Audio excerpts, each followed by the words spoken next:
اعوذ باللہ من الشیطان الرجیم بسم اللہ الرحمن الرحیم۔ خواتین و حضرات، السلام علیکم ورحمۃ اللہ وبرکاتہ۔ مغفرت پروگرام احکام شریعت اور نماز سے متعلقہ مسائل کے ساتھ آپ کی خدمت میں تسلسل سے شرف حاضری حاصل ہو رہا ہے۔ پچھلے پروگرام میں آپ کو عرض کیا تھا، نماز کے مکمل فرائض ذکر کرنے کے بعد میں نے عرض کیا تھا کہ نماز کا طریقہ ایک دفعہ میں مختصراً عرض کر دوں گا تاکہ سنت کے مطابق تو نماز کا طریقہ بھی ہمیں معلوم ہو جائے۔ پھر بسا اوقات ایسا ہوتا ہے کہ ہم نے مسجدوں میں دیکھ دیکھ کر نماز سیکھی ہوتی ہے، اکثر ایسی ہوتے ہیں کہ دیکھ کے نماز سیکھی ہوتی ہے، یا کسی سے سیکھی تھی باقاعدہ، تو جیسے حافظ صاحب سے وہ قرآن پڑھتے ہوئے، تو اتنے کم عمری میں ہم بچوں کو عموماً قرآن پڑھاتے ہیں کہ اس وقت کی بہت سی باتیں جو انہوں نے سیکھی ہوتی ہیں اسے سیکھ تو وہ لیتے ہیں لیکن مکمل طور پہ سمجھ نہیں پاتے ہیں، تو ادھوری بات سمجھ میں آتی ہے، کچھ ذہن میں رہتا ہے، کچھ نہیں رہتا، اور جیسے جیسے پھر عمر بڑھتی چلی جاتی ہے ویسے ویسے حافظے سے وہ بچپن کی چیزیں نکلنا شروع ہوتی ہیں، اگرچہ ہم اس کا تسلسل سے پریکٹیکل کر رہے ہوتے ہیں، لیکن کچھ ہی عرصے بعد جب ذہن اور ہمارے پریکٹیکل میں ہم آہنگی باقی نہیں رہتی ہے تو پھر ذہن کے اندر سے چیز بالکل ختم ہو جاتی ہے، اور جو ہم پریکٹیکل کر رہے ہوتے ہیں وہ پھر ہمارے ذہن کے اندر نقش ہو جاتا ہے۔ تو پہلے والی چیز نکل گئی، نئی چیز نقش ہو گئی، اور یہ نئی چیز بعض اوقات غلطی ہوتی ہے، یہ غلطی پر مشتمل کوئی عمل ہوتا ہے اور اس کی ایک تصویر ذہن میں آ جاتی ہے، اور ہم یہ گمان کرتے رہتے ہیں کہ یہ وہی تصویر ہے جو ہم نے بچپن میں اپنے ذہن میں نقش کی تھی، حالانکہ اس میں فرق ہوتا ہے۔ میں اس کو ایک اور اس طرح آپ کو بات سمجھاتا ہوں کہ جیسے تشہد بہت سارے لوگ بچپن میں پڑھ لیتے ہیں، سیکھ بھی لیتے ہیں، لیکن جیسے جیسے آگے بڑھتے چلے جاتے ہیں تو جو اس وقت حافظے میں تشہد کے نقوش موجود تھے وہ آہستہ مٹتے ہیں، محو ہوتے ہیں، اور پھر ہم جب آگے چل کر تھوڑے بڑے ہو کر کسی غلطی میں مبتلا ہو جاتے ہیں، زبر زیر پیش کی غلطی میں، تو وہی چیز پھر ذہن میں نقش ہو جاتی ہے، اور ہم یہ گمان کرتے رہتے ہیں کہ شاید یہ وہی چیز ہے جو ہم نے بچپن میں سیکھی تھی۔ جیسے اکثر آپ دیکھیں گے لوگ بولتے ہیں ہم نے التحیات پڑھی، التحیات پڑھی، التحیات پڑھی، حالانکہ غلط ہے، لفظ یہ نہیں ہے، لفظ ہے التحیات۔ جب اتا کہیں تو ہا کی آواز آنی نہیں چاہیے، التحیات، یا پہ تشدید ہے، اب ہی اور ہا کے نیچے زیر ہے، حیات، حیات، اب ہم کہتے کیا ہیں؟ التحیات، ہا کو ساکن کر دیتے ہیں اور یہ کی تشدید ختم کر دیتے ہیں، ہم نے التحیات پڑھی۔ تو یہ عموماً چونکہ میں نے الحمدللہ ایک طویل عرصے تک خصوصاً بالغان کو ہم نے پڑھایا ہے، قرآن بھی میں نے پڑھایا اور ان کی نمازیں بھی درست کروائیں، بہت سارے لوگ ہمیں ملتے رہے، میری زندگی میں کوئی ایک بھی شخص ایسا نہیں آیا جس بالغ نے مجھے نماز پوری سنائی ہو۔ معذرت کے ساتھ عرض کرو، میں نہیں کہہ رہا ہوں کہ آپ جتنے سامنے بیٹھے ہوئے ہیں سب غلط نماز پڑھنے والے ہیں، معذاللہ ایسا نہیں کہنے کا مطلب ہے، بلکہ میں جو سمجھانا چاہ رہا ہوں میں آپ کو عرض کرتا ہوں کہ میرے سامنے آج تک کوئی ایسا شخص نہیں آیا جس نے 100% مجھے صحیح نماز سنا دی ہو، کہیں نہ کہیں غلطی، حتیٰ کہ ثنا پڑھتے ہوئے سبحانک اللہم کہتے ہیں، حالانکہ سبحانک اللہم، لا کو لمبا کھینچیں گے کیونکہ کھڑا زبر ہے اس میں، تھوڑا سا اس کو لمبا کرنا، سبحانک اللہم اور کلہم، لا اور لا لا لا لا لا فرق ہے، سبحانک اللہم، سبحانک اللہم، کلا یہ لام زبر لا بنے گا، اور کلا لام کھڑا زبر لا بنے گا، یہاں کھڑا زبر ہے، صرف زبر نہیں ہے، اور یہ مد، یہ الف مدہ، واو مدہ، یا مدہ کہلاتے ہیں، اور ان میں غلطی لحن جلی کہلاتی ہے۔ لحن جلی کا مطلب یہ ہے کہ زیادہ بڑی غلطی ہوتی ہے، اس میں بسا اوقات معانی کا فساد زیادہ ہو جاتا ہے، نماز تک ٹوٹ جاتی ہے۔ میں سبحانک اللہم کی بات نہیں کر رہا ہوں، اس سے نہیں ٹوٹتی ہے، اگر ہم قرآن پڑھیں اور اس کے اندر یہ ہم لحن جلی کر بیٹھیں تو بسا اوقات نماز کے فساد کا سبب بن سکتا ہے۔ یہ تو میں نے چند آپ کو مثالیں دی، پھر رکوع اور سجود کی تسبیحات پہ بھی آپ کو بتایا تھا، عموماً پڑھتے ہیں سبحان رب العظیم، سبحان رب العظیم، حالانکہ صحیح لفظ ہے سبحان ربی العظیم، سبحان ربی العظیم، سبحان ربی العظیم، یہ صحیح لفظ ہے، ربی العظیم، یہ کو لام سے ملاتے ہیں، اس طرح کی غلطیاں ہیں۔ پھر جو ہم نے صورتیں بچپن میں یاد کی ہوتی ہیں، جیسے قاری حضرات ہوتے ہیں، اگر ہم نے کسی سے پڑھا ہو تو 30ویں سپارے کی آخری چھوٹی چھوٹی سورہ وہ یاد کروا دیتے ہیں تاکہ بچے نماز میں پڑھ لیں، اس وقت کی یاد شدہ کو ہم سمجھتے ہیں کہ پوری زندگی کے لیے کافی ہے، حالانکہ ایسا نہیں ہے۔ کہ ہمیشہ یاد رکھیے گا، اگر آپ اپنے بچوں کو قرآن پڑھوا رہے ہیں، نماز سکھا رہے ہیں، سورتیں یاد کروا رہے ہیں، تو اس کی تجدید کتاب سے دیکھ کر کچھ عرصے تک تسلسل سے کرواتے رہیے گا۔ مثال کے طور پہ آپ بچے نے قرآن ختم کر لیا، نماز پوری سیکھ لی، سورتیں یاد کر لی، 1 سال بعد کتاب سے دوبارہ ان چیزوں کو آپ ان کو کہیں کہ ریپیٹ کریں کتاب میں دیکھ کر، تو اس میں بعض اوقات ایسا ہوگا کہ بہت سارے لفظ ایسے ہوں گے جو غلط زبان پہ چڑھ گئے تھے، غلطیاں ہو رہی تھیں، وہ پھر اس کی تصحیح ہو جائے گی۔ اگر نہیں کریں گے تو بعض اوقات پھر غلطی آگے تک چلتی چلی جاتی ہے، حتیٰ کہ بڑھاپے کی دہلیز پہ قدم رکھنے تک انسان ان غلطیوں سے محفوظ نہیں رہ سکتا ہے۔ کی خدمت میں عرض کر رہا تھا، تو اس لیے اس میں کوئی شرم و جھجک کی بات نہیں ہے کہ جو چیزیں آپ پہلے بچپن میں بہت پہلے سیکھ چکے ہیں اور جس کے بارے میں ہم فخراً دعویٰ کرتے ہیں یہ تو ہم نے بچپن میں ہی سیکھ لی تھی، ہم نے باقاعدہ حافظ صاحب آتے تھے، قاری صاحب آتے تھے، ان سے ہم نے پڑھی ہیں، تو ایک دفعہ ان کو چیک کروا لیں۔ یہ ہمارا مشورہ ہے، باقی آپ کی مرضی ہے، آپ اللہ تعالیٰ کی بارگاہ میں خود جواب دے ہیں۔ اگر آپ صحیح پڑھ رہے ہیں تو بہت اچھی بات ہے، غلط پڑھ رہے ہیں تو آپ کو تشویش خود ہونی چاہیے، ہمارا صرف ایک مشورہ ہے، اگر سمجھ لیں تو بہت اچھی بات ہے۔ اور ہمارا میں نے پہلے وضاحت کر دی کہ خدا نخواستہ یہ کہنا مقصود نہیں ہے کہ جتنے مسلمان بھائی اور بہنیں نماز پڑھ رہے ہیں سب کی نمازوں میں، سب کی قراءتوں میں ضرور کوئی غلطی ہے، یہ بھی ہمارا دعویٰ نہیں ہے۔ ہو سکتا ہے کوئی بہت ہی خوبصورت پڑھتا ہو اور بالکل صحیح پڑھتا ہو، اس کا بھی انکار کوئی نہیں کر سکتا، لیکن ایسا ہوا ہے اور ہوتا ہے، اور یہ حقیقت ہے۔ ہمیں تقریباً 20-22 سال ہو گئے اس فیلڈ میں مسلسل کام کرتے ہوئے، اور میں ویسی عوامی آدمی ہوں، عوام میں بہت زیادہ رہتا ہوں، عوام کو بہت قریب سے دیکھتا ہوں، اس کے مسائل بہت قریب سے سمجھتا ہوں، اور ہم نے سب چیزیں جو عوام کی شرعی حاجات ہیں انہیں بہت ہی نزدیک سے دیکھا ہے، سمجھا ہے اور اصلاح کی کوشش بھی کی ہے۔ اس لیے میں کوئی ہوائی بات نہیں کروں گا، سنی سنائی بات نہیں کروں گا، بلکہ یہ تمہارے روزمرہ کے معمولات میں چیزیں شامل ہیں، اس لیے تھوڑی سی ہمت کر لیں بہتر ہے۔ اب دیکھیں، نماز سب سے پہلے نیت کا مسئلہ ہے کہ ہمارے بعض بھائی بہن سمجھتے ہیں، ویسے تو میں اس کی وضاحت نماز کی شرائط میں کر چکا ہوں، لیکن چونکہ ہم دوبارہ کر رہے ہیں تو میں سمجھا دیتا ہوں کہ نیت اصل میں دل کے پختہ ارادے کو کہتے ہیں۔ زبان سے نیت کرنا کوئی لازم و ضروری نہیں ہے۔ نبی کریم صلی اللہ علیہ وسلم کے دور مبارکہ میں، پھر تابعین، تبع تابعین وغیرہ کے دور میں اس طرح زبان سے نیت کرنے کا رواج تھا ہی نہیں، بس وہ ایسی آئے، دل میں نیت کو حاضر کیا اور اللہ اکبر، سٹارٹ ہو گئی نماز۔ لیکن بعد میں جب فقہائے کرام نے لوگوں کی غفلت کو دیکھا اور پے در پہ یہ کوسچنز آئے، اکثر آنا شروع ہوئے کہ جی ہم آ کے کھڑے ہوئے اور بس ہم نے تکبیر لگا دی اور یہ یاد ہی نہیں رہا کہ ہم کون سی نماز پڑھ رہے ہیں، بڑی پریشانی ہوئی، اب کیا حکم ہوگا، تو پھر یہ مطلب اس کو مستحب قرار دیا فقہا نے کہ بہتر یہ ہے کہ آپ کے دل میں جو بھی نیت موجود ہے اسے زبان سے الفاظ کی شکل میں اتنی آواز سے کہہ لیں کہ آپ کے کان اپنی آواز کو سن لیں۔ اس کا فائدہ یہ ہوگا کہ دل کے اندر جو چیز موجود تھی، ایسا نہ ہو کہ تکبیر کے وقت وہ چیز غائب ہو، بلکہ جب آپ پڑھیں گے تو جب آپ پڑھ رہے ہیں تو دل پہ، زبان سے پڑھنے سے دل بھی حاضر ہوگا، توجہ بھی اس طرف ہوگی اور قلب میں موجود نیت محو نہیں ہوگی، اور اس نیت کا تکبیر تحریمہ کے ساتھ اتصال بھی ہو جائے گا۔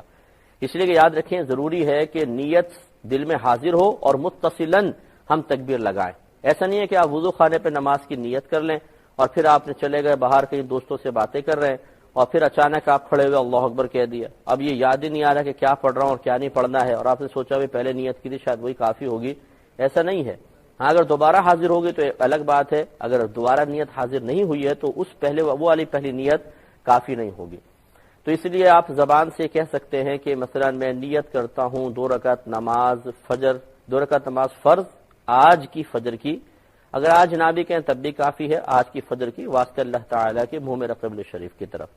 اگر آپ امام کے ساتھ ہیں تو پیچھے اس امام کے، یہ بھی آپ کہہ سکتے ہیں، تو اس طرح آپ کر کے پھر تکبیر لگائیں گے۔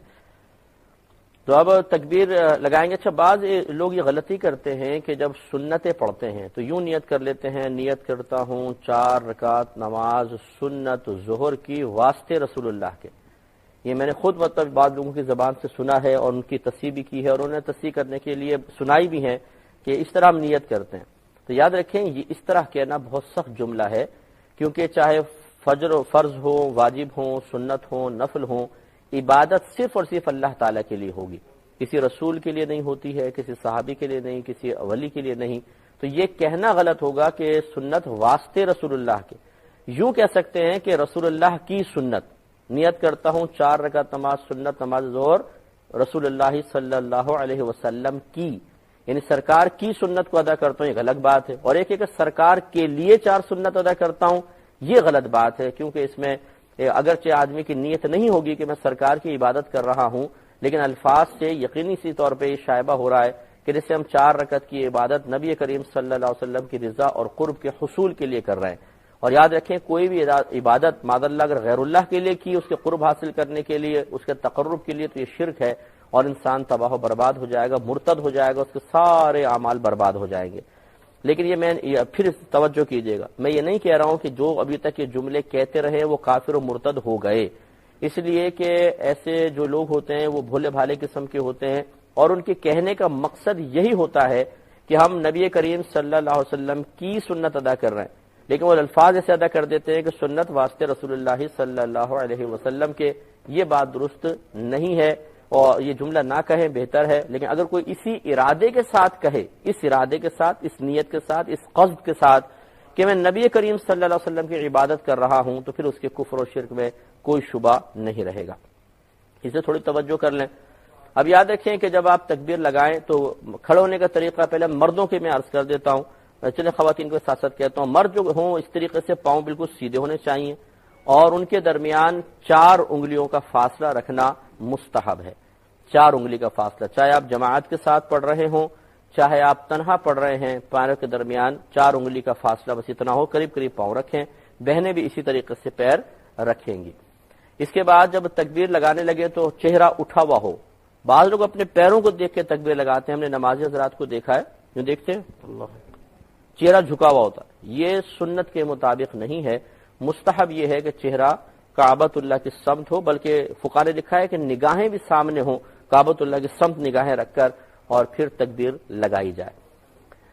تو بہنیں بھی ایسی کریں گی کہ چہرہ کعبۃ اللہ کی سمت ہوگا اور پھر نگاہیں بھی کعبۃ اللہ کی سمت رکھی جائیں۔ اس کے بعد ہاتھ اٹھانے کی باری آئے گی۔ ہمارے امام اعظم ابو حنیفہ رضی اللہ تعالی عنہ کے نزدیک مرد کے لیے سنت طریقہ یہ ہے کہ وہ اپنے ہاتھوں کو اتنا اونچا اٹھائے کہ اس کے کان، یہ جو انگوٹھے ہیں یہ کان کی لو کی سیدھ میں ہو جائیں۔ اس طرح کر لیں تب بھی ٹھیک ہے، لیکن لگا لینا یہ اور فقہاء نے فرمایا کہ اچھا ہے کہ لگا لیں کان تک اس طریقے سے، اور ہتھیلی بالکل سیدھی ہو کعبۃ اللہ کے سمت، انگلیاں نہ بالکل ملی ہوں نہ بہت زیادہ کھلی ہوں، اپنے نارمل حالت پہ چھوڑ دیں لیکن بند بھی نہ رکھیں۔ انگلیاں اور ہتھیلی کا اس وقت قبلہ کعبۃ اللہ ہی ہونا چاہیے، اور اس طرح کر کے پھر اللہ اکبر کہہ کے ہاتھ باندھیں گے۔ آپ کو بتایا تھا کہ جب آپ نماز کے لیے کھڑے ہوں تو ہر اس چیز کو دور کرنے کی کوشش کریں جو نماز میں یکسوئی کی راہ میں رکاوٹ بن سکتی ہو۔ کھڑے ہو جائیں تو 3 بار اپنی بائیں جانب اعوذ باللہ من الشیطان الرجیم لا حول ولا قوت الا باللہ العلی العظیم پڑھ کر 3 دفعہ تھو تھو تھو کر دیں۔ تھوکیں گے نہیں باقاعدہ، لیکن بس یوں قصد ارادہ کریں جیسے میں شیطان کے منہ پر تھوک رہا ہوں، تو شیطان بھاگ جاتا ہے۔ اور اس کے بعد پھر دونوں پیروں کے درمیان 4 انگلیوں کا فاصلہ رکھیں، نہ بہت زیادہ پھیلا کے رکھیں نہ بہت زیادہ ملا کے رکھیں، 4 انگلیوں کا فاصلہ بس نارمل ہونا چاہیے، یہ سنت کریمہ ہے۔ اور پاؤں سیدھے کعبۃ اللہ کی سمت ہوں۔ بعض یوں کھڑے ہوتے ہیں، ایسے ٹیڑھے پاؤں کر کے کھڑے ہوتے ہیں، یہ صحیح نہیں ہے، بلکہ سیدھے پاؤں رکھنا سنت کریمہ ہے۔ اس کے بعد چہرہ بھی ہمارا تکبیر کے وقت اٹھا ہونا چاہیے اور کعبۃ اللہ کی سمت ہو۔ بعض ہمارے بھائی نیچے دیکھ کر تکبیر لگاتے ہیں، پاؤں کو دیکھ کے تکبیر لگاتے ہیں، یہ طریقہ خلاف سنت ہے۔ چہرہ آپ کا کعبۃ اللہ کی سمت ہونا چاہیے۔ اور امام اعظم ابو حنیفہ رضی اللہ تعالی عنہ کے لیے، مرد کے لیے سنت یہ ہے کہ وہ اپنے انگوٹھوں کو کان کی لو کے ساتھ کرے، تو چاہے آپ یوں اس طرح تکبیر لگا لیں یا کانوں سے ٹچ ہی کر لیں تب بھی ٹھیک ہے، کہ ہاتھ نبی کریم صلی اللہ علیہ وسلم سے اونچے اٹھانا ثابت ہے کندھوں تک،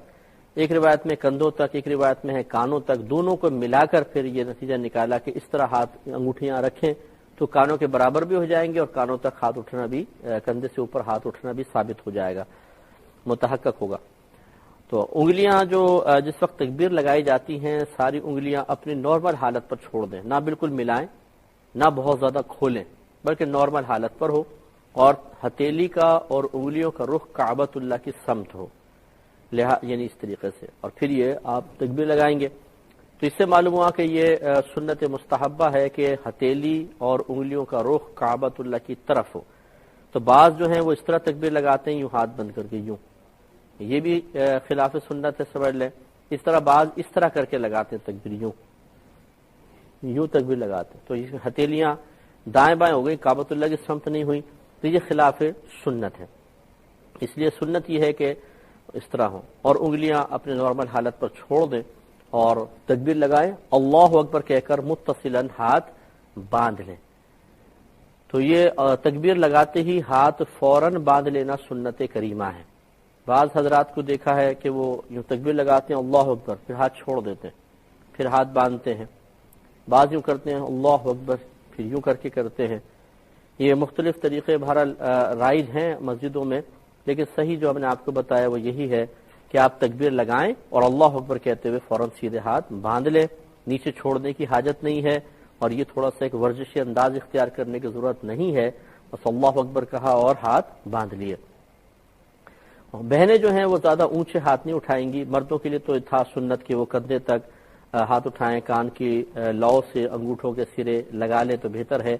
بہنیں بس سینے تک ہاتھ اٹھائیں، بس اس طرح اللہ اکبر کہہ کے فوراً ہاتھ باندھ لیں، وہ اس سے اوپر نہیں کریں گی. اور خواتین کے لیے ایک روایت کے مطابق سینے کے اوپر ہاتھ رکھنا سنت ہے، اور ایک روایت کے مطابق سینے کے بالکل نیچے ہاتھ رکھنا سنت کریمہ ہے. یعنی جو تعلیم شرع ہے وہ یہی ہے. اور مرد کے لیے افضل یہی ہے کہ وہ ناف کے نیچے اپنے ہاتھ باندھے. اگرچہ سینے پر ہاتھ باندھنا بھی نبی کریم صلی اللہ علیہ وسلم سے ثابت ہے، لیکن حضرت عبداللہ بن مسعود رضی اللہ تعالی عنہ کی احادیث کریمہ میں نبی کریم صلی اللہ علیہ وسلم کی عمر مبارکہ کے آخری ایام کا جو عمل منقول ہے وہ یہی ہے کہ آپ ناف کے نیچے ہاتھ باندھتے تھے. اور ادب بھی اس میں آپ دیکھیں زیادہ نظر آتا ہے، سینے پہ ہاتھ باندھنے میں اور نیچے ہاتھ باندھنے میں فرق ہے. تو بہنیں تو وہی اپنا جو ہم نے بتایا کہ سینے پر سینے کے نیچے ہاتھ باندھے، اور مرد حضرات کے لیے احناف کے نزدیک سنت یہی ہے کہ وہ ناف کے نیچے ہاتھ باندھے ادب کے ساتھ. بہنیں جو ہیں وہ جب ہاتھ رکھیں گی تو وہ انگلیاں ملی ہونی چاہیے، اس طرح ہاتھ بس اس طرح رکھیں، یہ پکڑے نہیں، انگلیاں کھولے نہیں، بس اس طرح ہاتھ رکھیں اوپر یہ. لیکن مرد کے لیے سنت کریمہ یہ ہے، یعنی سنت مستحبہ یہ ہے کہ اس طرح رکھیں کہ یہ جو آپ کی ہتھیلی ہے یہ یہاں پر آئے، اس کے جوڑ کے اوپر یہ ہتھیلی آنی چاہیے، اور یہ جو چھوٹی انگلی ہے اور انگوٹھا اس کا کلائی پر یہ حلقہ بنائیں،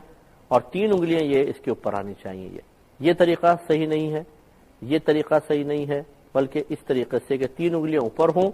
اور انگوٹھے اور یہ چھوٹی انگلی اور انگوٹھے کا حلقہ بنا لیں اس طریقے سے یہ، اور پھر اس کے ناف کے نیچے رکھیں اور پھر سر جھکا کر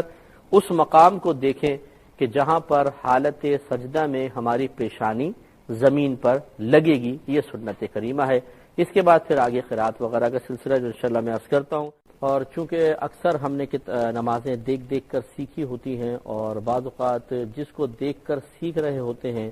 بعض اوقات وہ خود خلاف سنت طریقے سے نماز پڑھ رہا ہوتا ہے،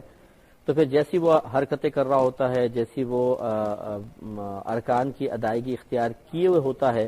ہم بھی ویسی ہی ادائیگی کرنا شروع کر دیتے ہیں. اور جب یہ معاملہ چھوٹے بچوں کے ساتھ ہوتا ہے کہ جن کو شعور بھی حاصل نہیں ہوتا کہ ہمیں کون سے عمل کو کس انداز سے دیکھنا چاہیے اور کون سی چیز یہ شخص واقعی عبادت کے طور پر کر رہا ہے اور کون سی کسی طبیعت کے تقاضے کی وجہ سے یا اور کسی وجہ سے ہے، وہ ہر چیز کو ایک عبادت کا حصہ سمجھتے ہوئے اختیار کرنا شروع کر دیتے ہیں اور اس سے نقصان ہوتا ہے. یہ وجہ آپ دیکھیں گے کہ چھوٹے بچے ہوتے ہیں، کبھی آپ نماز پڑھ رہے ہیں، آپ نے تشہد میں انگلی اٹھائی، اب بالفضل ایک جھٹکا سا آ گیا یوں کر کے، تو وہ بچے بھی نا اپنی انگلی یوں کریں گے، جھٹکا کریں گے، وہ سمجھے کہ شاید یہ بھی ایک طریقہ ہوگا عبادت کا. بس یہ ہوتا ہے بعض اوقات کہ ہمارے بچے اور یا ینگ جنریشن جو ہوتی ہے جنہوں نے بچپن میں سیکھا نہیں ہوتا، پھر باقاعدہ کوئی استاد اختیار نہیں کیا، اب جو چڑھا جی چلے مسجد میں چلتے ہیں نماز پڑھنے کے لیے یا جمعہ پڑھنے کے لیے آئے، وہ وضو خانے پہ بیٹھتے ہیں، جیسے کوئی وضو کر رہا ہے ویسا دیکھ دیکھ کے سیکھ لیا، جیسے نماز پڑھ رہے ہیں ویسے نماز بھی پڑھ ڈالی، تو غلطیاں بہرحال بہت رہ جاتی ہیں. تو ہم نے آپ کو پچھلی دفعہ بتایا تھا تکبیر سے لے کر ہاتھ باندھنے تک کا طریقہ عرض کیا تھا کہ آپ ہاتھ باندھ لیں، اس کے بعد پھر آپ ثنا پڑھیں گے، سبحانک اللہم وبحمدک وتبارک اسمک وتعالی جدک ولا الہ غیرک.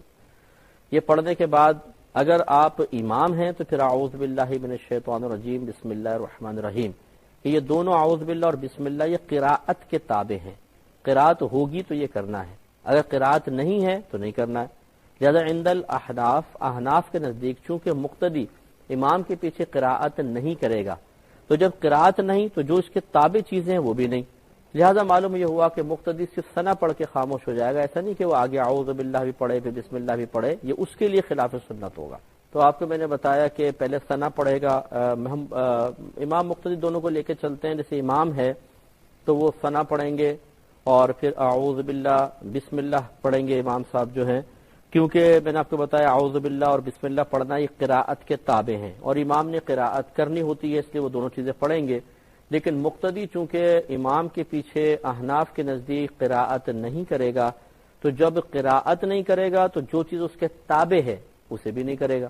تو لہذا اعوذ باللہ اور بسم اللہ الرحمن الرحیم ہم نہیں پڑھیں گے۔ پھر امام صاحب جو ہیں الحمد شریف پڑھیں گے اور ہم خاموش رہیں گے۔ اب اگر وہ جیسے جہری نماز ہوتی ہے، فجر ہے اور مغرب ہے، عشاء ہے، یا جمعہ ہے یا عیدین ہے، تو امام صاحب جب الحمد شریف ختم کریں گے تو امام کے لیے بھی سنت ہے اور مقتدیوں کے لیے بھی سنت ہے کہ وہ آمین کہیں۔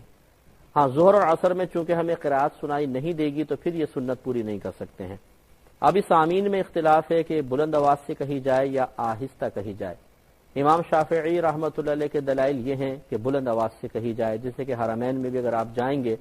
تو جب امام وَلَضَّالِّينَ کہتے ہیں تو سب زور سے کہتے ہیں آمین، لیکن ہمارے عند الاحناف آمین کا آہستہ کہنا ہی سنت مبارکہ ہے۔ اس پہ دلائل بھی موجود ہیں، عقلی دلیلیں بھی ہیں، تو دلائل پہ ہم بعد میں گفتگو کر لیتے ہیں۔ پہلے میں تھوڑا سا اجمالی ہے کہ اس طرح طریقہ آپ کو عرض کر دیتا ہوں۔ تو خلاصہ کلام یہ ہے کہ الحمد شریف اگر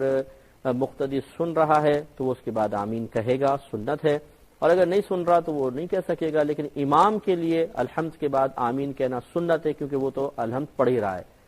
اس کے بعد پھر بسم اللہ الرحمن الرحیم پڑھنا امام کے لیے سنت ہے کیونکہ آگے سورت پڑھنی ہے، اور مقتدی چونکہ سورت نہیں پڑھے گا تو لہٰذا وہ اس کے تابع والی جو تابع چیزیں وہ بھی نہیں پڑھے گا، تو بسم اللہ الرحمن الرحیم نہیں پڑھیں گے۔ سورت پڑھنے کے بعد پھر امام صاحب اللہ اکبر کہتے ہوئے رکوع کریں گے، مقتدی بھی اللہ اکبر کہیں گے، یہ سنت کریمہ ہے۔ پھر رکوع کی تسبیحات امام صاحب بھی پڑھیں گے اور مقتدی بھی پڑھیں گے۔ کہ مرد کو چاہیے کہ جب وہ رکوع کرے تو پیر بالکل سیدھے ہونے چاہیے، ان میں اس طرح بینڈ نہ ہو، ہاتھ بالکل سیدھے ہوں، ان میں بھی کوئی اس طرح مڑے ہوئے نہ ہوں، کمر بالکل سیدھی ہو، سر بھی کمر کے سیدھ میں آگے سے جھکا ہوا نہ ہو، بالکل سیدھ میں ہونا چاہیے مرد کے لیے، اور دونوں ہاتھوں سے اپنے گھٹنوں کو اس طرح پکڑ لیں، یوں نہ ہو کہ اس طرح چاروں انگلیاں ایک طرف انگوٹھا ایک طرف، یہ غلط ہے، اور یہ اس طرح پنجوں کے اوپر انگلیاں ملا کے رکھ لی جائیں، گھٹنوں کے اوپر ملا کے رکھ لی جائیں، یہ بھی مرد کے لیے سنت نہیں ہے۔ مرد کے لیے سنت یہ ہے کہ وہ انگلیاں کو اچھی طرح پھیلائے اور اپنے گھٹنوں کو پکڑ لے، اور 3 بار کم از کم سبحان ربی العظیم آپ پڑھیں گے۔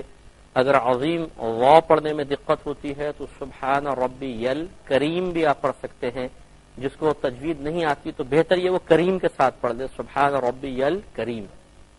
جیسے عظیم ہے واو کو تھوڑا سا موٹا پڑھنا ہوتا ہے، 3 بار کم از کم ہے، 5 بار بھی پڑھ سکتے ہیں، 7 بار بھی آپ پڑھ سکتے ہیں۔ اور دوران رکوع ہماری نگاہ پاؤں کی پشت پر ہونی چاہیے، یہ سنت کریمہ، یا اپنے انگوٹھوں پہ رکھیں، یہاں سے نگاہ ہٹنے نہ دیں تو انشاءاللہ وسوسے نہیں آئیں گے۔ بعض اوقات نماز پڑھتے ہوئے جب جماعت کے ساتھ نماز پڑھ رہے ہیں تو شیطان خیال ڈالتا ہے برابر والے کے پاؤں کو دیکھ، اس کے پاؤں کو دیکھ، اس وقت بڑا اپنے آپ کو روکنا چاہیے اور صرف اپنے پاؤں پہ نگاہ رکھیں، ساتھ والے کے پاؤں کیسے ہیں، انگلیاں کیسی ہیں، رنگ گورا ہے یا کالا ہے، اس کے پاؤں پہ میل ہے یا نہیں ہے، بال ہیں یا نہیں ہے، یہ چیزیں نہ دیکھیں، کیونکہ یہ شیطان اسی طرح انسان کو مشغول کر دیتا ہے کہ نماز کے دوران وہ کسی اور چیز کی طرف متوجہ ہو جائے اور موجودہ وقت کی برکات سے محروم رہے۔ اس لیے بڑے خلوص کے ساتھ اپنے پاؤں کی پشت پر نگاہ کو سختی سے جما کر رکھیں، دائیں بائیں نہ ہونے دیں۔ پھر امام کے لیے سنت ہے کہ وہ کہے سمع اللہ لمن حمدہ، اور مقتدی جو ہیں وہ اس کو نہیں کہیں گے سمع اللہ لمن حمدہ، بلکہ وہ کہیں گے ربنا لک الحمد یا پھر ربنا ولک الحمد، یہ بھی کہہ سکتے ہیں اللہم ربنا لک الحمد یا اللہم ربنا ولک الحمد۔ سب یہ چاروں طریقے سے جائز ہے۔ اور اس کے بعد پھر امام صاحب اللہ اکبر کہیں گے، جو سجدے میں جانے کے لیے تکبیر ہے، مقتدی بھی یہ تکبیر لگائیں گے کہ ان کے لیے بھی سنت ہے۔ ہم لوگ سجدے تک پہنچ چکے تھے، رکوع کا پورا طریقہ میں نے آپ کو بتایا۔ سجدے میں جب انسان جائے تو اللہ اکبر کہتے ہوئے ہم سجدے میں جائیں گے، اور سجدے میں جانے کا سنت کے مطابق مردوں کے لیے طریقہ یہ ہے، مرد جو صحت مند بھی ہو، مریض اور عورت کا طریقہ تھوڑا سا جدا گانا ہے، میں عرض کرتا ہوں کہ جو صحت مند آدمی ہے اس کے لیے طریقہ کار یہ ہے کہ سب سے پہلے جب وہ سجدے میں جانے لگے تو اپنے دونوں ہاتھ گھٹنوں پہ رکھے، اور آہستگی کے ساتھ گھٹنے دونوں پہلے زمین پر رکھے گا، لیکن ایسا نہیں ہے کہ زور سے دھماکے سے زمین پر رکھے، یہ خلاف سنت ہے۔ آرام سے زمین پر رکھیں، پہلے دونوں ہاتھ گھٹنے پہ رکھیں، دونوں گھٹنے زمین پر، پھر دونوں ہاتھ زمین پر، اور اس کے بعد ناک، اس کے بعد پیشانی۔ تو سب سے پہلے گھٹنے آہستگی سے رکھیں گے، اس کے بعد دونوں ہاتھوں کی کیفیت سجدے کے اندر یہ ہوگی کہ تمام انگلیاں قبلہ رو ہوں، اور ان کو اپنے حال پر چھوڑ دیں، نہ بہت ملائیں نہ بہت زیادہ کھولیں، اپنے حال پر جیسے عام نارمل حالت میں ایسے رکھیں۔ اس کے بعد ناک اور پھر پیشانی رکھیں گے، اور یہ ہاتھ اس طرح ہونے چاہیے کہ ان کے انگوٹھے کا جو سرا ہے سمجھ لیجئے یہ کان کی لو کی سیدھ میں زمین پر ہو، اور ناک کی خالی نوک نہ لگے بلکہ ناک کی جو یہ سخت ہڈی ہوتی ہے یہ تھوڑی زمین پر لگنی چاہیے، لیکن صرف لگنی چاہیے، یہ نہیں کہ اس کو اتنے زور زور سے دبائیں کہ ناک ہی ٹیڑھی ہو جائے، یا یہ سامنے کی ہڈی جو ہے وہ اتنے زیادہ دبائیں کہ چپٹی ہو جائے بالکل، تو یہ مبالغہ آرائی بھی بعض اوقات مسائل نہ سمجھنے کی بنا پر ہوتی ہے۔ اور اس کے بعد پھر پیشانی زمین پر رکھیں گے۔ پیروں کی کیفیت یہ ہوگی، نبی کریم صلی اللہ علیہ وسلم کے بارے میں مسلم شریف میں واضح طور پہ موجود ہے کہ جب آپ سجدہ فرمایا کرتے تھے تو آپ کے 10 انگلیوں کا رخ قبلے کی طرف ہو جایا کرتا تھا، یعنی پیروں کی 10 انگلیوں کو آپ موڑ کر قبلہ رو کر دیا کرتے تھے، اس لیے یہی طریقہ سب سے بہتر ہے۔ اور چونکہ یہ نبی کریم صلی اللہ علیہ وسلم کا ایک دائمی طریقہ ثابت ہوا، لہذا علماء کرام نے بیان فرمایا کہ جیسے یہ انگلی ہے، مثلا یہ پاؤں کی انگلی ہے، اس کے نیچے جتنا حصہ اس کو پیٹ کہتے ہیں، پیٹ، انگلی کا پیٹ، تو چونکہ نبی کریم صلی اللہ علیہ وسلم کی 10 انگلیاں مڑ کر قبلہ رو ہو جایا کرتی تھیں اور یہ اکثر آپ کا عمل ثابت ہوا، تو اس کو پھر فقہائے کرام نے بڑی اہمیت دی ہے کہ اس کا مطلب یہ ہوا کہ یہ کوئی معمولی چیز نہیں ہے، پاؤں کی انگلیوں کا زمین پر لگنا بھی ایک بہت ہی اہم شے ہے، اسی وجہ سے نبی کریم صلی اللہ علیہ وسلم نے اس کا اہتمام فرمایا۔ لہذا پھر فقہا نے جب تمام جزیات کا مطالعہ کیا تو نتیجہ یہ نکالا کہ 10 انگلیوں میں سے کم از کم ایک انگلی کا پیٹ زمین پر لگنا فرض ہے، ہم پیر کی بات کر رہے ہیں، ہاتھوں کے نہیں، ایک انگلی کا پیٹ زمین پہ لگنا فرض، دونوں پیروں کی 3 انگلیوں کا پیٹ زمین پہ لگنا واجب، اور 10 کی 10 انگلیوں کا پیٹ زمین پہ لگ جانا سنت کریمہ ہے۔ لہذا معلوم ہوا کہ جو حضرات اپنے پنجے مکمل طور پہ موڑ سکتے ہیں ان کے لیے سنت یہی ہے کہ رکھ کر اور اچھی طریقے سے ان کو دبائیں تاکہ 10 کی 10 انگلیاں پنجے مڑ کر کعبۃ اللہ کی سمت انگلیوں کا رخ ہو جائے۔ لیکن جو کمزور ہے، جو بوڑھے حضرات ہیں، یا بہت ہی بھاری بدن ہے کسی کا، مکمل طور پہ انگلیاں نہیں مڑتی، پیر موٹا ہے، تو پھر وہ جتنا ہو سکے اتنا کر لیں، بس جتنا ہو سکے۔ لیکن یہ نہیں کرنا چاہیے کہ بعض لوگ آپ دیکھیں گے کہ سجدے میں جاتے ہیں دونوں پیر پیچھے سے اٹھا لیتے ہیں۔ یاد رکھیں کہ جس نے دونوں پیر اٹھا کے رکھے سجدے میں اس کا تو سجدہ ہوگا ہی نہیں، جب سجدہ نہیں ہوگا تو نماز بھی نہیں ہوگی۔ اسی طرح بعض صرف انگلیوں کے سرے رکھتے ہیں، یوں اس طرح سرے، صرف انگلیوں کے سرے، ہلکا سا یوں انگوٹھا رکھا ہوتا ہے، باقی انگلیاں یوں ٹیڑھی میڑھی ہوتی ہیں، صرف انگوٹھا رکھا ہوا ہے، یہ بھی طریقہ بالکل غلط ہے۔ کوشش یہی کریں کہ آپ رکھ کر تھوڑا سا اس کو دبائیں جہاں تک ہو سکتا ہے، آسانی کے ساتھ، زبردستی کی ضرورت بھی نہیں ہے، لیکن جہاں تک ہو سکے بالکل دبا کر پڑھے تاکہ فرض واجب شرط وغیرہ پوری ہو۔ تو آپ کی خدمت میں عرض کر رہے تھے کہ جب انسان سجدے میں جائے تو اسے کوشش یہ کرنی چاہیے کہ اپنے پیروں کی 10 انگلیوں کو موڑ کر ان تمام کا رخ قبلے کی سمت کر دے۔ اگر 10 انگلیاں نہیں مڑ سکتی، جتنا حد تک وہ پاؤں کو دبا سکتا ہے دبائے۔ ہاں جو مجبور ہے وہ معذور ہے، تو شریعت نے اس کو پھر رعایت دی ہے۔ اگر کوئی ایسے ہیں کہ بہت ہی بھاری بدن ہے، پاؤں پنجے مڑتے ہی نہیں ہیں، اس میں پھر اگر سیدھی بھی انگلی کھڑی کریں گے تو انشاءاللہ ان کا سجدہ ہو جائے گا، اللہ تعالیٰ قبول فرمائے گا۔ لیکن یہ جو حضرات کرتے ہیں کہ پاؤں دونوں کے دونوں اٹھا لیتے ہیں، یہ بالکل غلط ہے، اس طریقے سے نہیں کرنا چاہیے۔ تو یہ اچھا، اب سجدے میں ہونا ہی چاہیے کہ آپ نے سب سے پہلے ہم صحت مند اور مرد کے بارے میں عرض کر رہے ہیں کہ پہلے دونوں گھٹنوں پہ ہاتھ رکھیں، پھر نرمی سے دونوں گھٹنے زمین پر، پھر دونوں ہاتھ، پھر ناک، پھر پیشانی، اور پیروں کی 10 انگلیوں کو موڑ کر قبلہ رو کر لیا جائے۔ اور مرد کے لیے سنت مبارکہ یہ ہے کہ اس کی پنڈلیاں زمین سے تھوڑی اونچی ہوں اور رانے پنڈلیوں سے جدا ہوں، پیٹ رانوں سے جدا ہو، اور یہ بازو جو ہیں یہ تھوڑا سا پھیل کے وہ سجدہ کرے، لیکن ایسا بھی نہ کرے جماعت کے اندر کہ یہ پھیلایا ایک آدمی ادھر گیا بیچارہ ایک ادھر گیا، یہ غلط طریقہ ہے۔ تو پھر آدمی سمٹ بھی سکتا ہے کیونکہ پڑوسی کا بھی لحاظ کرنا ہوتا ہے، لیکن جب تنہا نماز پڑھ رہے ہوتے ہیں تو پھر اچھی طریقے سے پھیل کر سجدہ کرنا مرد کے لیے سنت کریمہ ہے۔ اور حالت سجدہ میں انسان کی نگاہ ناک کی نوک پر ہونی چاہیے، یہ مستحب ہے۔ اس پہ انشاءاللہ اس کی وجہ سے وسوسے کم سے کم آئیں گے، جیسے کہ میں نے آپ کی خدمت میں وضاحت عرض کی تھی۔ تو یہ مرد کے لیے سجدہ کرنے کا طریقہ ہوتا ہے۔ اب جو بیچارے کمزور حضرات ہیں یا بوڑھے حضرات ہوتے ہیں یا خواتین ہیں، اگر یہ اس طرح کریں کہ سجدے میں جاتے ہوئے پہلے دونوں ہاتھ زمین پر رکھ لیں پھر گھٹنے رکھیں تو اس کی بھی گنجائش نکل سکتی ہے، اس میں کوئی حرج نہیں ہے۔ اور خواتین کے لیے سنت مبارک یعنی مستحب طریقہ یہی ہے کہ یہ سمٹ کے سجدہ کریں۔ اچھا، مرد کے لیے ایک بات مزید رہ گئی تھی کہ کلائی جو ہے یہ زمین پر بچھی ہوئی نہ ہو۔ نبی کریم صلی اللہ علیہ وسلم نے منع فرمایا کہ اس طرح سجدہ نہ کرو کہ تمہاری کلائی یوں بچھی ہو جیسا کتا اپنی کلائی بچھا لیتا ہے۔ تو آپ نے دیکھا ہوگا کتا کبھی بیٹھتا ہے تو پوری کلائی بچھا کے بیٹھتا ہے وہ دونوں ہاتھوں کی، تو نبی کریم صلی اللہ علیہ وسلم نے اس سے منع فرمایا۔ تو لہٰذا سے پنجہ لگے زمین پر اور اس کے بعد یہ ہاتھ اٹھا ہوا ہونا چاہیے، لیکن بہنوں کے لیے سمٹ کے سجدہ کرنا یہی مستحب ہے۔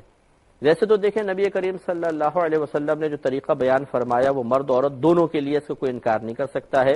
لیکن یہ طریقہ زیادہ سے زیادہ سنت ہے، پھیل کے سجدہ کرنا زیادہ سے زیادہ سنت ہے۔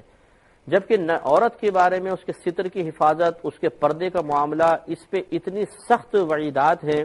اور اتنا سخت شریعت کی طرف سے مطالبہ ہے کہ وہ قریبہ واجب ہے، اور واجب کو پورا کرنا، فرض کو پورا کرنا سنت کی رعایت سے بہتر ہوتا ہے۔ اس لیے فقہائے کرام نے اور کئی صحابیات کے عمل بھی ثابت ہیں، مصنف ابن ابی شیبہ آپ کتاب اٹھا کے پڑھیں کہ سمٹ کے سجدہ کرنے کا بالکل حکم بھی ہے، اور خواتین سے ثابت ہے صحابیات سے کہ وہ سمٹ کے سجدہ کیا کرتی تھی۔ تو لہٰذا پھر عورتوں کے لیے حکم یہی ہے کہ وہ سمٹ کے سجدہ کریں، بہت پھیل کے مردوں کی طرح سجدہ نہ کریں۔ اس میں آپ کی خدمت میں سجدے کے بارے میں عرض کر رہے تھے کہ اگر خواتین سجدہ کریں تو یہاں دو چیزیں ہیں۔ اگر وہ مردوں کی طرح سجدہ کرتی ہیں تو زیادہ سے زیادہ سنت کی ادائیگی ہے، اس کو سب سنتی مانتے ہیں، کوئی فرض یا واجب نہیں کہتا کہ مردوں کی طرح پھیل کے سجدہ کرنا کوئی فرض ہے واجب ہے، زیادہ سے زیادہ سنت ہے۔ اور عورت کا پردہ کرنا، عورت کے لیے ستر کی حفاظت، اور اس کے علاوہ اور بہت ساری ایسی چیزیں جن میں عورت کی کوئی بے پردگی کا معاملہ ہو، ان چیزوں سے بچنا عورت کے لیے فرض یا واجب کا سا درجہ رکھتا ہے، اور بہت زیادہ اس پہ شدت بھی کی گئی ہے، شریعت کی طرف سے وعیدات بھی بیان کی گئی ہیں۔ لہٰذا جب بعض صحابیات کا ایسا عمل بھی ثابت ہے، جیسے میں نے آپ کو کتاب کا حوالہ دیا کہ مصنف ابن ابی شیبہ میں آپ دیکھیں، اور یہ بڑے پائے کے عالم ہیں، بہت بڑے محدث ہیں، اور امام بخاری رحمۃ اللہ علیہ کے اساتذہ میں ان کا شمار ہوتا ہے۔ انہوں نے اپنی کتاب میں جب اس قسم کی روایات ڈالی ہیں کہ عورتوں نے سمٹ کے بھی سجدے کیے ہیں، تو پھر بہتر یہ ہے کہ خواتین سمٹ کے سجدہ کریں۔ اس لیے بہنیں جو ہیں جب وہ سجدے میں جائیں تو چونکہ ان کا جسم نازک ہوتا ہے، وہ اگر دونوں گھٹنوں پہ ایک دم زور دیں گی تو تکلیف بھی ہو سکتی ہے، اس لیے عورت کے لیے اجازت ہے کہ وہ آرام سے بیٹھ کر پہلے دونوں ہاتھ رکھ لیں پھر گھٹنا رکھ لیں، اس میں کوئی حرج نہیں ہے۔ اور اس کے بعد پھر وہ اپنی پیشانی رکھیں، ناک رکھیں اور پیشانی رکھ لیں، اور بالکل سمٹ کا سجدہ کریں۔ ان کے لیے اگر کلائی بچھ بھی جاتی ہے تو اس میں کوئی حرج نہیں ہے، کیونکہ سمٹنے میں ایسا معاملہ ہو جائے گا۔ اور وہ اپنے پیٹ رانوں سے ملا دیں، رانے اپنی پنڈلیوں سے ملا دیں، پنڈلیاں زمین سے ملا دیں، اور دونوں پیروں کو ایک جانب نکال دیں، تب وہ اور سرین پہ بیٹھ کے وہ سجدہ کریں۔ اور یقینی سی بات ہے کہ جب وہ ایک جانب پاؤں نکالیں گی تو اپنے پیر کی انگلیاں موڑ نہیں سکیں گی، تو ان کے لیے اس کی بھی رعایت ہے کہ یہ پیر کی انگلیاں موڑے بغیر بھی، ہاں پنجہ ان کا زمین پہ بس لگے تو اتنا ہی کافی ہے۔ تو آپ کی خدمت میں ہم عرض کر رہے تھے کہ بہنوں کو چاہیے کہ بالکل سمٹ کے سجدہ کریں، لہذا یہ اپنی پیشانی زمین پہ رکھیں، ناک بھی زمین پہ رکھیں، کلائیاں زمین پہ بچھیں اور بچھانی پڑیں گی، کیونکہ جس انداز سے ان کا سجدہ ہوتا ہے ہاتھ اٹھانا مشکل ہوتا ہے۔ اور پھر یہ ایک طرف سرین پر بیٹھ کے سجدہ کریں اور دونوں پیر ایک طرف نکال دیں، یہ اس میں حیا زیادہ ہے، پردہ زیادہ ہے۔ ایک عورت پھیل کے سجدہ کرے مردوں کی طرح، آپ اگر کسی کی نگاہ اس پر پڑ جائے، اور ایک عورت سمٹ کے سجدہ کرے، تو آپ غور کر لیں کہ ستر کی حفاظت، پردہ اور شرم و حیا کا زیادہ اظہار کس صورت میں ہے۔ تو اس لیے فقہائے اسلام نے، بڑے بڑے فقہا ہیں، اور صحیح بات ہے کہ دین کا ایک بہت بڑا حصہ ان فقہا سے ہم تک پہنچا ہے۔ وہ خدا نخواستہ ایسا نہیں تھے کہ وہ صاحب تقوی نہ ہو، پرہیزگار نہ ہو، متقی نہ ہو، ان میں شرم و حیا نہ ہو، اور شریعت کی پاسداری کا وہ لحاظ نہ کرتے ہوں، ایسی بات نہیں ہے۔ وہ تمام اچھے اوصاف کے حامل تھے، اور انہوں نے بہت سوچ سمجھ کے یہ معاملات ذکر فرمائے ہیں۔ لہذا بہنوں کو چاہیے کہ وہ سمٹ کے ہی سجدہ کریں، یہی ان کے لیے افضل اور مستحب ہے۔ سجدے میں آپ کو مختصراً یہ بتایا تھا کہ اگر کوئی شخص صحت مند ہے اور مرد ہے تو اس کے لیے طریقہ یہ ہوگا کہ وہ رکوع کے بعد جب ہم سیدھا کھڑا ہوتے ہیں تو اس کو قومہ کہتے ہیں۔ اس کے بعد اللہ اکبر کہتے ہوئے سجدے میں جائیں گے تو سب سے پہلے اپنے دونوں ہاتھ گھٹنوں پہ رکھیں، پھر دونوں گھٹنے زمین پر، پھر دونوں ہاتھ زمین پر، اور ہاتھ کی کیفیت مرد کے لیے اس طرح ہوگی کہ انگلیاں نہ بالکل ملی ہوں نہ بہت زیادہ کھلی ہوں، اپنے حال پر چھوڑ دیں، اور تمام انگلیوں کا رخ کعبۃ اللہ کی جانب ہونا چاہیے، اور بیچ میں سر رکھیں، پہلے ناک پھر پیشانی آنی چاہیے، اور ہاتھ اس پوزیشن میں ہوں کہ انگوٹھوں کے سرے کان کی لو کی سیدھ میں زمین پر ہوں، اور سجدے کی حالت میں ناک کی نوک پر نگاہ رکھنا مستحب ہوتا ہے، اور مرد کو تھوڑا پھیل کر سجدہ کرنے کا حکم ہے، چنانچہ اس کی پنڈلیاں زمین سے، رانے پنڈلیوں سے اور پیٹ رانوں سے جدا ہونا چاہیے۔ اسی طرح جو بازو ہیں یہ پہلو سے بالکل چپکے ہوئے نہ ہوں بلکہ تھوڑا سا کھول کر کریں، بشرطے کہ جماعت میں نماز نہ پڑھ رہے ہوں اور یہ کسی اور کے لیے باعث تکلیف نہ ہو۔ اگر جماعت میں پڑھ رہے ہیں لیکن تھوڑا بہت ہاتھ کھول سکتے ہیں تو ٹھیک ہے، لیکن بعض اوقات بہت ہی کلوز ہوتے ہیں لوگ تو پھر اس میں اتنا نہیں پھیلانے ہاتھ کے دوسرے کے لیے باعث تکلیف ہو جائے۔ اور پیر کی کیفیت آپ کو بتائی تھی کہ نبی کریم صلی اللہ علیہ وسلم کا طریقہ پاک منقول ہے کہ جب آپ سجدے میں جاتے تھے تو اپنے دونوں پیروں کی 10 انگلیوں کو موڑ کر قبلہ رو کر لیا کرتے تھے، اس لیے تھوڑا سا پنجہ اس طرح دبا کر اور تمام انگلیوں کو رخ قبلے کی طرف کر دیں۔ اور یہ بھی آپ کو فقہی مسئلہ عرض کر دیا تھا کہ فقہائے کرام نے نبی کریم صلی اللہ علیہ وسلم کے سجدے کی کیفیات کی پر مشتمل تمام احادیث کا اچھی طرح مطالعہ کرنے کے بعد یہ نتیجہ اخذ کیا کہ یہ جو پاؤں کی انگلی ہے اس کے بالکل نیچے جو حصہ ہوتا ہے ابھرا ہوا، اس کو پیٹ کہتے ہیں، انگلی کا پیٹ۔ تو انہوں نے نتیجہ نکالا کہ دونوں پاؤں کی کم از کم ایک انگلی کا پیٹ لگنا شرط ہے، اگر نہیں لگا تو سجدہ نہیں ہوگا، اور دونوں پیروں کی 3 انگلیوں کا پیٹ لگنا واجب، اور 10 انگلیوں کا پیٹ لگنا سنت کریمہ ہے۔ تو اگر کوئی سنت پوری کرے گا تو اسی میں واجب اور شرط یا فرض بھی پورا ہو جائے گا۔ لیکن بعض اوقات ایسا ہوتا ہے کہ کسی کا ذرا جسم بھاری ہوتا ہے اور پورے پنجے مڑتے نہیں ہیں، یا کسی کو بیماری ہے، عذر ہے، تکلیف ہے، تو پھر وہ تھوڑا سا جتنا بس دبا سکے اتنا دبا لے، زیادہ اپنے آپ کو مشقت میں مبتلا کرنے کی حاجت بھی نہیں ہے۔ تو آپ کی خدمت میں سجدے کے بارے میں عرض کیا تھا کہ اس طریقے سے مرد حضرات سجدہ کریں، لیکن اچھا جب نبی کریم صلی اللہ علیہ وسلم نے احادیث بیان فرمائی ہیں جو نماز کا طریقہ ارشاد فرمایا ہے وہ یقیناً مرد و عورت دونوں کو شامل ہے، اس کا انکار کوئی بھی نہیں کر سکتا ہے، لیکن نبی کریم صلی اللہ علیہ وسلم نے سجدے میں جو بہت ساری چیزیں بیان فرمائیں ان کی شرعی حیثیت سنت کی ہے، فرض یا واجب کی نہیں ہے، جبکہ عورتوں کے سلسلے میں اگر آپ قرآن اٹھا لیں، حدیث اٹھا لیں تو بہت زیادہ پردے کی تلقین ہے، انہیں اس طرح رہنے کا حکم دیا گیا کہ پردہ اور ستر زیادہ سے زیادہ رہے، حتیٰ کہ اگر آپ قرآن اٹھا کے پڑھ لیں تو امہات المؤمنین کو اللہ تبارک و تعالی خطاب کرتے ہوئے ارشاد فرماتا ہے کہ جب آپ کسی سے گفتگو کریں، یعنی مرد سے اگر پردے میں رہ کے گفتگو کریں تو اتنی ملائم گفتگو نہ کریں کہ کسی کا دل خدا نہ خواستہ دل میں کوئی غلط قسم کا خیال آئے۔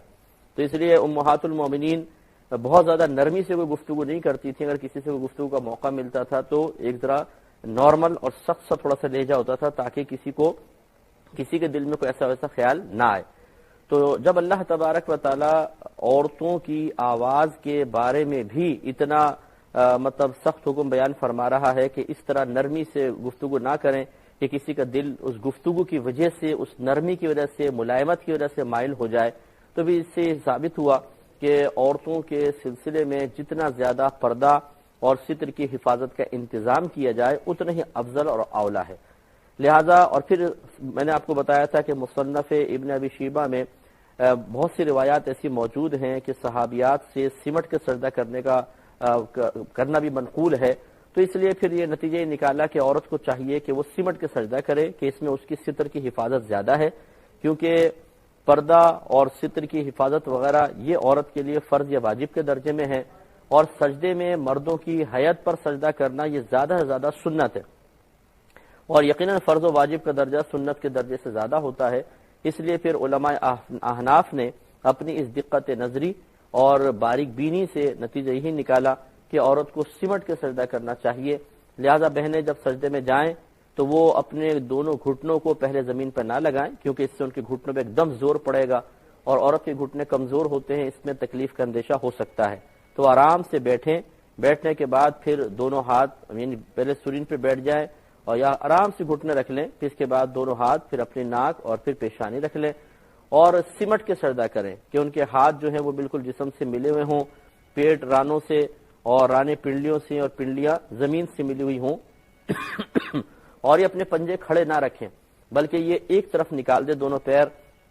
جس کو تورک کہتے ہیں. تو اس سے زیادہ ستر کی حفاظت ہوگی. اور یقینی سی بات ہے جب ایک طرف پاؤں نکال کر وہ سجدہ کر رہی ہوں گی تو پھر انگلیوں کے پیٹ وغیرہ کا معاملہ ان کے ساتھ نہیں ہو سکتا ہے.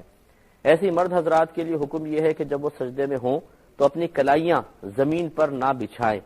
لیکن بہنیں جب اس طرح سمٹ کے سجدہ کریں گی تو ہاتھ اٹھ نہیں سکتے ہیں، تو اس کا مطلب ہے کہ کلائیاں اگر بچھی بھی رہ گئی تو انشاءاللہ اس میں کوئی پرابلم نہیں ہے، کیونکہ عورت کی ستر کی حفاظت اس سنت کی ادائیگی سے کہیں زیادہ افضل اور اولا ہے. اور وہ بھی کوئی انسان اس کا انتخاب نہیں کر رہے، اللہ تبارک و تعالی اور اس کے رسول کریم صلی اللہ علیہ وسلم کے کثیر مقامات پر واضح اشارے، صریح اشارے اس چیز کی دعوت دے رہے ہیں کہ اس طریقے سے معاملہ کیا جائے. پہلا سجدہ کرنے کے بعد پھر اللہ اکبر کہتے ہوئے بیٹھیں گے. دو سجدوں کے درمیان بیٹھنا جلسہ کہلاتا ہے، اور یہ کم از کم ایک بار سبحان اللہ کہنے کی مقدار ہونا چاہیے. تو اللہ اکبر کہتے ہوئے سیدھے بیٹھے، تھوڑی دیر ٹھہرے، پھر اللہ اکبر کہتے ہوئے اگلے سجدے میں چلے جائیں اور اسی طرح سجدہ کر لیں. اب اس کے بعد پھر اللہ اکبر کہتے ہوئے دوسری رکعت کے لیے اٹھنا ہوگا. تو میں آپ کی خدمت میں عرض کر رہا تھا کہ پہلا سجدہ مکمل کیا، اب اللہ اکبر کہتے ہوئے اگلی رکعت کے لیے اٹھنا ہے. مرد حضرات جو صحت مند جیسے ہم نے عرض کیا تھا ان کے لیے طریقہ یہی ہے کہ پہلے وہ پیشانی اٹھائیں، پھر ناک، اس کے بعد دونوں ہاتھ اٹھا کر انہیں گھٹنوں پہ رکھ دیں اور پھر گھٹنے اٹھائیں اور پنجوں کے بل کھڑا ہونا سنت کریمہ ہے. پنجوں کے بل یعنی ایڑی وغیرہ نہ لگے، صرف پنجوں پہ انسان کھڑا ہو، یہ سنت مبارکہ ہے. تو پہلے پیشانی اٹھائیں، پھر ناک اٹھائیں، پھر دونوں ہاتھ اٹھا کر انہیں دونوں گھٹنوں پہ رکھ دیں، پھر دونوں گھٹنے اٹھائیں اور پنجوں کے بل کھڑے ہو جائیں. جس کو یہ عادت نہیں ہوتی پہلے پہل وہ کبھی کبھار آگے وہ گر جاتا ہے، جھٹکا کھاتا ہے، اس کو پریشانی ہوتی ہے، تو آہستہ عادت بن جائے گی. گھر میں جب آپ نمازیں پڑھیں یا سنت وغیرہ پڑھیں تو تھوڑا سا پریکٹس کرتے رہیں تو انشاءاللہ پنجوں پر کھڑے ہونے کی سنت مبارکہ کا بھی ثواب حاصل ہو جائے گا. اور یہ یاد رکھیں کہ جب انسان کھڑا ہوتا ہے اس میں اللہ اکبر کہتے ہوئے آپ کھڑے ہوئے اور اس کے بعد پھر آپ اگلے رکعت کے لیے آ جائیں گے. لیکن اگر کوئی بیمار ہے یا خواتین ہیں جیسے، تو وہ اتنی ترتیب تو رکھیں کہ پہلے اپنی پیشانی اٹھائی، پھر ناک اٹھائیں، اس کے بعد پھر وہ ہاتھ اٹھا کے گھٹنوں پہ نہ رکھیں بلکہ ہاتھ زمین پہ رہنے دیں اور گھٹنے اٹھا لیں اور پھر ہاتھوں کے بل مطلب اٹھیں. جسے بعض اوقات چھوٹے بچے اس طرح ہاتھ رکھ کے گھٹنے ہٹا لیتے ہیں، اس میں یہ ہے کہ ہاتھوں پہ ذرا طاقت آ جاتی ہے، گھٹنے بعض اوقات کمزور ہوتے ہیں، وزن برداشت نہیں کر رہے ہوتے، تو اس طریقے سے اٹھ سکتے ہیں. تو خلاصہ کلام یہ ہے کہ سنت طریقہ وہی ہے جو پہلے عرض کیا، لیکن اگر کسی کے ساتھ کوئی صحیح عذر ہے تو وہ اس طریقے کو تھوڑا بہت اپنے ضرورت کے مطابق بدل سکتا ہے، اس میں ترمیم کر سکتا ہے، اور اللہ تبارک و تعالیٰ کی ذات بڑی رحیم و کریم ہے، وہ لوگوں کے اعذار قبول فرمانے والا ہے. کھڑے ہو گئے، اگلی رکعت پڑھیں، اسی ترتیب کے ساتھ پھر آپ نے رکوع کیا، پھر سجدہ کیا. اب اس کے بعد تشہد میں بیٹھنا ہے. اس کا طریقہ یہ ہوتا ہے کہ جب مرد حضرات کے بارے میں عرض کر رہا ہوں کہ جب وہ تشہد میں بیٹھیں تو الٹا پیر بچھا کے الٹے پیر کے اوپر بیٹھ جائیں اور سیدھا جو پنجہ ہے وہ کھڑا رکھیں اور اس کی تمام انگلیاں مڑ کر کعبۃ اللہ کی سمت ہو جائیں. یہ سنت کریمہ ہے. اور اپنے دونوں ہاتھوں کو اس طرح رکھیں جیسے گھٹنے ہیں، یہ گھٹنے ہوتے ہیں جیسے، تو اس کے کنارے کے اوپر دونوں یعنی انگلیوں کا سرا ہے، یہ بالکل نیچے نہ لے جائیں، بہت ہی پیچھے نہ رکھیں۔ مستحب ہے کہ گھٹنوں کے کنارے پر دونوں اپنے ہاتھ ہوں، انگلیاں اپنی حالت پہ چھوڑ دیں، نہ بہت ملائیے نہ بہت زیادہ کھولیں، اور اس طریقے سے آپ سیدھے بیٹھ کر، اور کمر بالکل سیدھی ہونی چاہیے، اور نگاہ گود پر رکھیں، یہ سنت کریمہ ہے۔ اس کے بعد پھر التحیات پڑھیں گے، پھر درود ابراہیمی پڑھیں گے، پھر دعا پڑھیں گے، اور پھر سلام پھیریں گے۔ تو جب تک اب تشہد جب پڑھ رہے ہوتے ہیں تو پھر ہم انگلی اٹھاتے ہیں تو اشہد اللہ پہ انگلی اٹھائیں گے اور الا اللہ پہ گرائیں گے۔ اس کے ہاتھ باندھنے کا طریقہ یہ ہوتا ہے کہ جو آخری کی 2 انگلیاں ہیں اسے آپ ہتھیلی سے ملا لیں اس طریقے سے، اور یہ انگوٹھا اور 20 کی انگلی اس کا ایک حلقہ بنا لیں، اور پھر یہ اللہ اکبر اشہد اللہ الہ پہ انگلی اٹھائیے اور الا اللہ پہ گرائیں۔ اور مستحب اور سنت یہ ہے کہ فوراً پھر ہاتھ کو کھول دیا جائے، مٹھی بند نہ رکھی جائے۔ بعض اس طرح انگلی کر کے رکھتے ہیں بس ایسے، تو یہ مستحب نہیں ہے۔ مستحب ہے کہ انگلیاں پھر قبلہ روح ہو جائیں، یہ سنت کریمہ۔ اور یہ انگلی اٹھانا یہ بھی مطلب نبی کریم صلی اللہ علیہ وسلم سے ثابت ہے، اور آپ یہ فرماتے ہیں کہ جب یہ آدمی تشہد میں شہادت کے وقت انگلی اٹھاتا ہے تو یہ شیطان کے لیے ایک نیزے کی طرح ہے کہ اس کو اس سے بڑی شدید قسم کی تکلیف ہوتی ہے۔ لیکن یوں نہیں کرنا چاہیے، بعد اٹھا کے یوں ہلاتے رہتے انگلی، یہ صحیح نہیں ہے۔ بس آپ نے ایک دفعہ اٹھائی اشہد اللہ الہ پہ اٹھائیں، الا اللہ پہ گرائیں اور ہاتھ کو کھول دیں، یہی سنت مبارکہ ہے، مستحب طریقہ یہی ہے۔ جب سلام پھیریں تو بہنیں کس طرح بیٹھیں گی، یا کوئی جو بیچارہ معذور ہے، کمزور آدمی ہے تو بہنیں تورک کریں۔ تورک کا مطلب ہوتا ہے کہ اپنے لیفٹ پہلو پر ٹیک لگانا اور دونوں پیر ایک طرف نکال دینا۔ تو بہنیں دونوں پیر ایک طرف نکال کر بیٹھے ویسے ہی گھٹنا موڑ کر دونوں پیر ایک طرف نکالیں اور اپنے دونوں ہاتھ اپنے گھٹنوں پہ رکھیں، اور زیادہ آگے نہ کریں بلکہ ملا کر سمٹ کے کریں، اور اسی طریقے سے پھر یہ بھی تشہد وغیرہ پڑھیں۔ آخر میں جب سلام پھیرنا ہوتا ہے تو السلام علیکم ورحمۃ اللہ کہیں گے، اور سیدھی جانب کندھے کو دیکھنا سنت کریمہ ہے، اور اسی طرح الٹی جانب بھی۔ جب آپ جماعت میں نماز پڑھ رہے ہیں، اگر آپ امام کے پیچھے ہیں تو امام کو بھی سلام کرنے کی نیت کر لیں، سیدھے ہاتھ پہ جو نمازی ہیں ان کو بھی، جو جنات ہیں فرشتے ہیں جو ہمیں نظر نہیں آ رہے ان کو بھی سلام کرنے کی نیت کر لیں۔ اسی طرح الٹی طرف بھی کی جاتی ہے۔ اب سنت یہ ہے کہ اپنے سیدھے کندھے پہ نگاہ ہو، سلام پھیرتے ہوئے سیدھے کندھے پہ نگاہ ہو۔ بعض ہمارے بھائی پوری صف کو دیکھتے ہیں، وہ آگے نکل جائیں گے، ادھر کو دیکھیں گے ادھر کو دیکھیں گے، تو اتنے آگے نکلنے کی حاجت نہیں ہے، اور تو سنت کے مطابق بس اپنے کندھوں کو دیکھیں، سنت انشاءاللہ ادا ہو جائے گی۔